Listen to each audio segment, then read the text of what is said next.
Жодного підписання якоїсь невідомої формули Штайнмаєра з боку України не буде. Тим паче на умовах Росії, яка вихопила з промови колишнього міністра закордонних справ Штайнмаєра лише вигідні для неї пропозицію.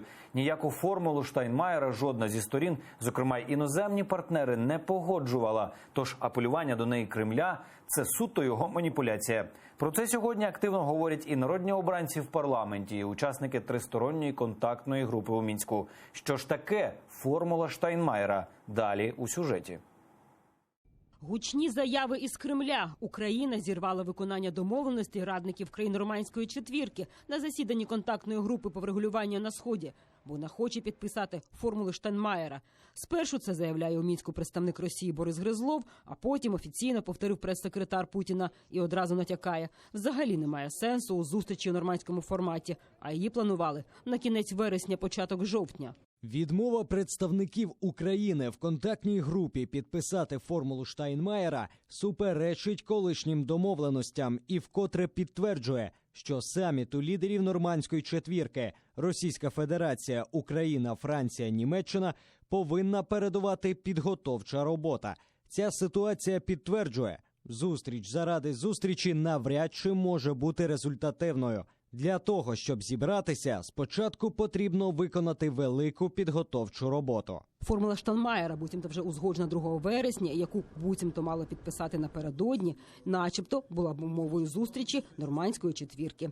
Те, що певну формулу обговорювали 2 тижні тому, міністр закордонних справ Вадим Пристайко підтвердив, що правда там йшлося про повний план врегулювання ситуації від безпекових питань до політичних. Росія ж про це не бажає говорити. Трохи дивно виглядають умови, які, мабуть, спеціально і штучно саме Російська Федерація виносить знову на таку призму, фокус міжнародної політики, яка стосується нас і їх публічну площину.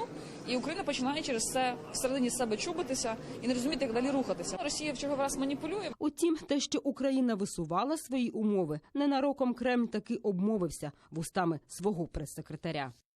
Ми знаємо, що формула Штайнмаєра не була чимось обумовлена. Відповідно, висунення Києвом умов для підписання відповідного документа – це нова позиція для всіх країн, які раніше декларували свою згоду з цією формулою. Чому ж Росія так вперто тримається за якусь фантомну формулу Штайнмаєра?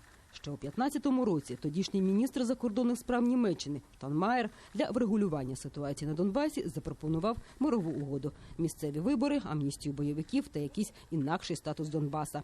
І тепер Росія за це чіпляється. Та це лише частина від всіх пропозицій. Бо перш ніж проводити зазначені політичні зміни, на Донбасі потрібно вивести війська Московії та роззброїти бойовиків. І саме цю частину Росія згадувати ніяк не хоче. Ми наполягаємо на тому, що такі вибори мають бути проведені під юрисдикцією українського законодавства. Це має бути ЦВК, тут мають діяти політичні партії, доступ ЗМІ, іноземних оглядачів. І оця модальність і є тою формулою Штайнмаєра, яку він, кстати, не описав. Він не описав, чи можуть там бути наші українські політичні партії, чи це лише ті. І тому викликає таку кількість домислів. Те, що ніякої сталої формули не було, свідчить і те, що її ніколи не викладали на папері, і ніхто під нею не ставив свій підпис. Ні воюючі сторони, ні європейські партнери.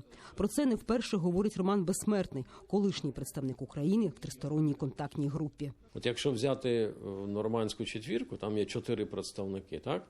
То на сьогоднішній день на питання, що таке формула Штайнмаєра, кожен із цих 4 скаже свій варіант, потім кожен із 4 міністрів скаже свій варіант.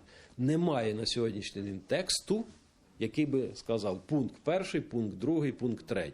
Штайнмаєр просто назвав алгоритм, і Москва за нього чіпляється. Україна ж хоче конкретний план. Зокрема, як відводяться війська, на яких умовах будуть вибори, коли набирає чинності закон про особливий порядок самоврядування на окупованій території. А щоб довести свою здатність до переговорів, Україна навіть відводить війська на лінії розмежування, хоча таких вимог не підписувала. Війська не Україна зараз має відводити, а Російська Федерація має звільнити 2,5 тисячі квадратних кілометрів нашої території, які ще не існуючі формули ми маємо підтримати, аби лише продемонструвати Путіну свої дружні відносини. Це не те, що сьогодні потребує Україна, це не те, чого сьогодні потребує міжнародна коаліція на підтримку України на команди працювали 5 років. Я считаю, ни в коем случае нельзя разводить войска. Мы на своей земле. Российские войска должны убираться. И я хочу увидеть этот приказ командующего объединенными силами. Такие приказы не могут быть секретными.